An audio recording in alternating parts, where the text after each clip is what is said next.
देखिए, good morning to all of you. आपको पढ़ना है 6 पढ़ना है। मैथमेटिक्स का जो चैप्टर है जो आपको पढ़ाने चल रहा है एक्सरसाइज 6C का, इसमें फर्स्ट नंबर क्वेश्चन है। इसमें प्रूफ करने के लिए देता है कि अगर ट्रिंगल ABC है, ट्रिंगल ABC है और एक ट्रिंगल PQR है, PQR है, इसमें PQR और इसमें एक वैल्यू दिया है m है, ठीक है ना, और इसमें जो है n वैल्यू दिया है।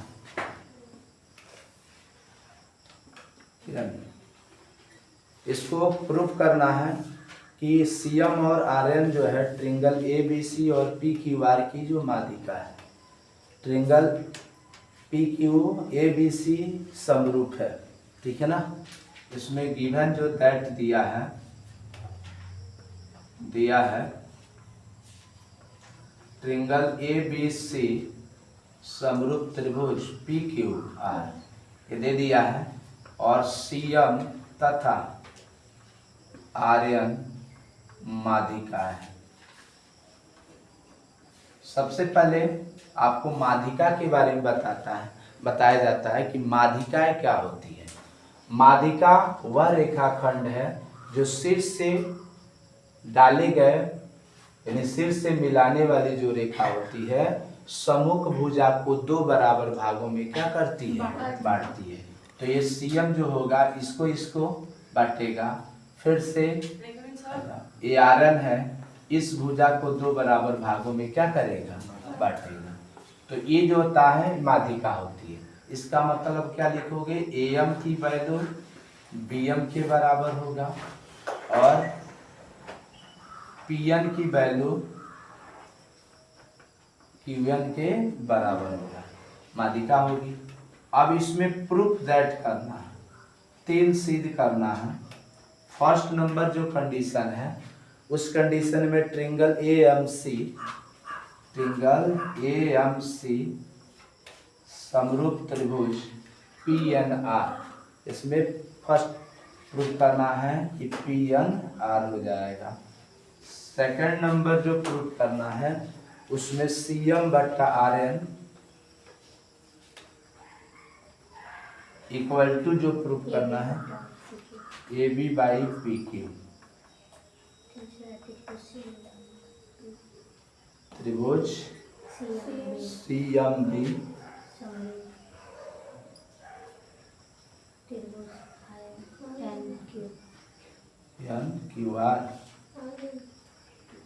NQR होगा, यार NQ लिख सकते हैं। इसमें फर्स्ट प्रूफ करने के लिए ऐसे प्रूफ करेंगे। तो आइए फर्स्ट नंबर प्रूफ कर रहे हैं। ट्रिंगल AMC में ले लिया जाए एंड और लिख लीजिए त्रिभुज PNR। दो त्रिभुज दिखाई दे रहा, इस दो त्रिभुजों में आप क्या देख रहे हैं, त्रिभुज AMC और त्रिभुज PNR। इसमें एक दूसरे के ये पहले एक त्रिभुज तो आपस में समरूप है। त्रिभुज क्या है, पहले समरूप था, तो इसका मतलब समरूप है तो इनके संगत कोण आपस में क्या होंगे, बराबर होंगे। तो इसका मतलब कोण क्या लिखोगे, A इक्वल टू कोण क्या होगा P। त्रिभुज ABC और त्रिभुज PQR आपस में क्या है, समरूप है, तो इनके संगत कोण बराबर होंगे तभी ना समरूप होगा। तो ये हो जाएगा। दूसरा नंबर लिख सकते हो, इसमें इसके बाद जो है कोण C इक्वल टू क्या लिखा जाएगा, कोण ACM AC M equal to लिखोगे PRN पी आर एन होगा। आपको एक पर में पढ़ाए थे, अगर किसी त्रिभुज के दो कोण आपस में बराबर हो तो भी त्रिभुज क्या होता है, समरूप होता है, क्योंकि दो कोण आपस में बराबर होगा तो तीसरा कोण भी आपस में क्या होगा, बराबर होगा। ठीक है ना। तो हैंस इस प्रकार हम लिख सकते हैं त्रिभुज ए एम सी समरूप ट्रायंगल क्या लिखा जा सकता है, पी एन आर, बाय लिख सकते हो एंगल क्राइटेरिया से, ये प्रूव्ड हो गया। तो दो त्रिभुज जब आपस में समरूप होंगी तो उनकी संगत भुजाओं का अनुपात भी आपस में क्या होगा, बराबर होगा। तो हैंस इस प्रकार लिख सकते हो, इस प्रकार आप लिख सकते हो क्या, आपने पढ़ा है कि ए बी बट्टा क्या लिखा जाएगा, अगर पी क्यू लेते हैं ए बी बट्टा पी क्यू, तो इसकी माध्यिका लेंगे सी एम, इसकी माध्यिका क्या होगी, आर एन। तो हेंस तो इसको लिख सकते हो सी एम बट्टा आर एन इक्वल टू क्या लिखा जाएगा, ए बी बट्टा P Q. A B proof हो गया सेकंड नंबर, ठीक है ना, सेकंड नंबर प्रूफ हो गया। अब थर्ड नंबर आपको बताने चल रहा है। जो थर्ड नंबर है वो क्या है, सी एम बी लेना है और आर एन क्यू लेना है। थर्ड नंबर प्रूफ करने के लिए त्रिभुज लिखोगे C M B C M तथा लिखोगे आर एन क्यू में। इसमें बताइए, इसमें भी त्रिभुज A B C P Q R के बराबर जब समरूप है तो इसका मतलब कोण बी किसके बराबर होगा, कोण बी इक्वल टू कोण क्यू। और ये माध्यिका शीर्ष को दो भाग यानी शीर्ष कोण को दो बराबर भागों में क्या करता है, बांटता है। तो इसका मतलब क्या होगा, इसका मतलब ये है कि बी सी एम बराबर क्या होगा, ये लिख लेना गिवन है, दिया है सब, ठीक है ना। इसमें भी आप लिख लेना गिवन है, दिया है, इसमें भी गिवन है मतलब दिया है। और क्या लिखा जाएगा, अब बताइए एन आर क्यू यदि किसी त्रिभुज के दो कोण आपस में बराबर हो तो तीसरा कोण भी क्या होगा, बराबर होगा। इस प्रकार इस प्रकार क्या लिख सकते हैं, त्रिभुज C M B similar triangle क्या लिखा जाएगा, आर एन क्यू, कौन सी क्राइटेरिया से होगा, एंगल, ये प्रूव हो गया। इस तरह का क्वेश्चन अगर आता है तो आप अच्छी तरह क्वेश्चन को क्या कर सकते हैं, सॉल्व कर सकते हैं, ठीक है ना। अब आपको थर्ड नंबर क्वेश्चन बताने चल रहा है। उसमें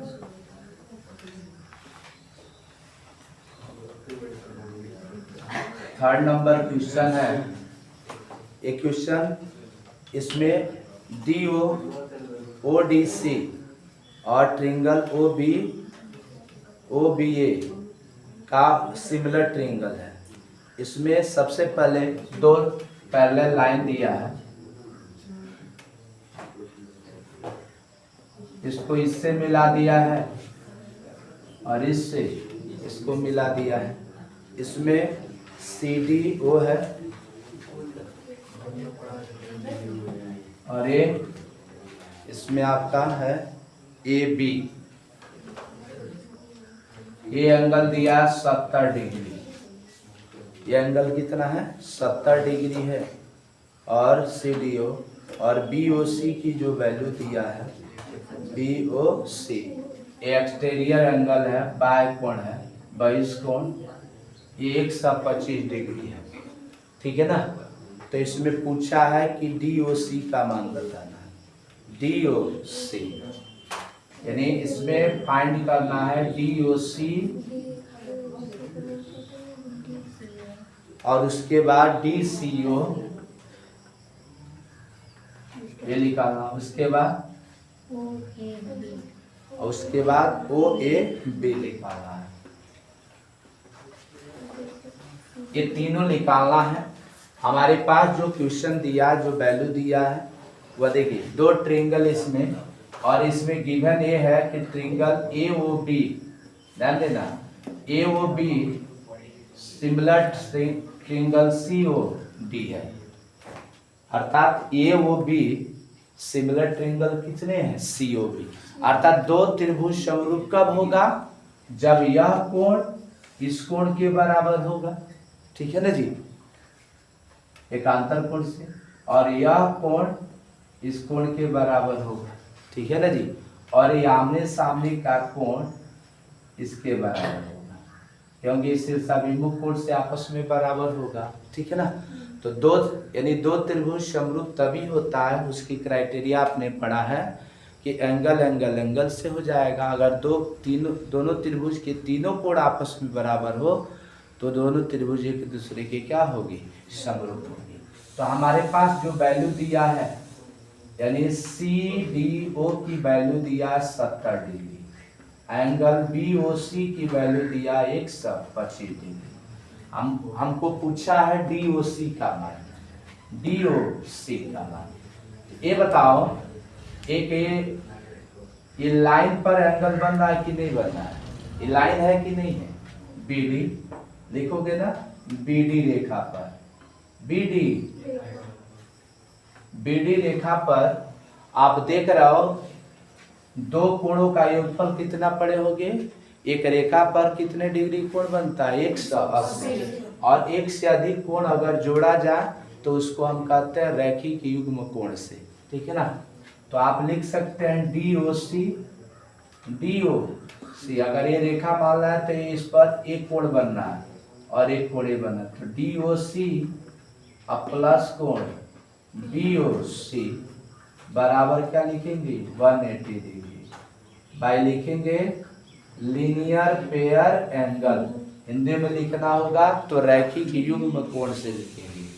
डी ओ सी पूछा है हमसे, अब बी ओ सी की वैल्यू कितना दिया, 125, ये इधर आएगा तो D O C equal to होगा 180 degree minus 125, D O C बराबर 180 में से 125 चला जाए कितना बचेगा,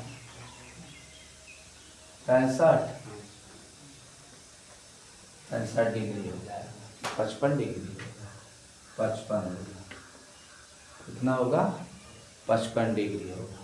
तो डी ओ सी की वैल्यू आ गया 55 डिग्री, ये आपके पास 55 डिग्री। अब पूछा है कि ए ओ बी का मान भी पूछा है, तो ए ओ बी कैसे होगा, अब बताइए, शीर्षाभिमुख कोण से आपस में बराबर हो जाएगा, तो कोण क्या लिखा जाएगा, ए ओ बी इक्वल टू लिखोगे सी ओ डी बाय लिख लेना vertically opposite side angle, Hindi में लिखना होगा तो क्या होगा, शीर्षाभिमुख कोण से। तो कोण ए ओ बी और सी ओ डी का मान कितना आया, 55 डिग्री, तो ये भी आपका आ जाएगा ए ओ बी का मान भी 55 डिग्री। हमारे पास ये आ गया वैल्यू, ठीक है ना। तो यह एक दूसरे के ये ढक ले रहा है, इसका मतलब समरूप है, तो इसका मतलब ये कोण इस कोण के बराबर होगा। कोण क्या लिखा जाएगा, O A B, O A B equal to कितना हो जाएगा, ओ ए बी, पहले निकालना पड़ेगा, तो ये चाहिए ना हमारे पास, तो पहले ट्रिंगल में हल कर लीजिए, ट्रिंगल लिख लीजिए डी ओ सी में, डी ओ, तो तीन कोण होते हैं, एक कोण, दो कोण, तीन कोण, तीनों कोणों का योगफल कितने के बराबर होगा, 180 के बराबर। तो कोण ओ सी डी ओ लिख लीजिए प्लस कोण डी ओ सी प्लस कोण डी सी ओ बराबर 180, लिख लेना त्रिभुज के तीनों अंतः कोणों का योगफल कितने के बराबर है, 180 के बराबर। सी डी ओ का मान दिया 70 डिग्री, इसका मान आया 55 डिग्री, और D C O equal to 180 इधर आ जाएगा, तो डी सी ओ का मान हो जाएगा 180 में से 55 और 70 जोड़कर क्या कर दीजिए, घटा दीजिए, तो कितना आ जाएगा 125 लिख लेगा इधर, तो आ जाएगा 55 डिग्री।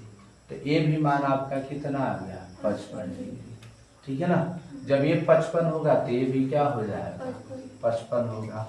इससे एकांतर कोण से कोण ओ ए बी बराबर क्या आ जाएगा 55 डिग्री। यही आप आंसर लिख देंगे एकांतर कोण से, ठीक है ना।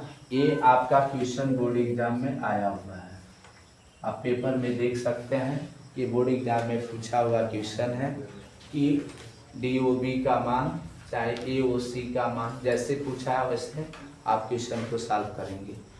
मैं आशा करता हूँ इस पर आधारित आपके पास जितने क्वेश्चन होंगे, चाहे वह किसी वो किताब का हो, चाहे RS अग्रवाल का हो, चाहे RD शर्मा का हो, चाहे मनोहरी का किताब हो, चाहे NCERT बेस्ड एग्जाम क्वेश्चन हो, इस पर आधारित जितने क्वेश्चन हो आप अच्छी तरह सॉल्व कर लेंगे। अगर वीडियो समझ में आया हो तो वीडियो को सब्सक्राइब करें, बेल आइकन को दबाएं, अपने दोस्तों के पास शेयर करें। Thank you for watching.